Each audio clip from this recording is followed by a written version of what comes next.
Մի րոպե դրոնի ֆիլտրներից մի բան ասեմ, թողնեմ գնամ։ Եթե դրոն եք թռնում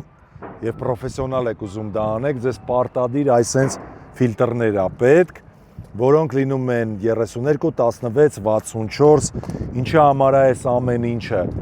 Օդում ուլտրաֆիոլետի ճառագայթումը շատ ավելի շատ է եւ հավանականությունը, որ դուք պատկերը կվառեք, մի քանի անգամ մեծանում է, քանց որ եթե դուք գետնին եք նկարահանում անում եւ ըստ յուրաքանչյուր լույսի մոտեցեք այդ ցույց տամ, դուք պետքա ընտրեք համապատասխան ND ֆիլտր կոչեցյալը, որը ըստ էության արևային ակնոցի պես մի բան է, ինքը պատնեշ է սարքում հավելյալ լույսի համար, որպեսզի ձեր մատրիցայի վրա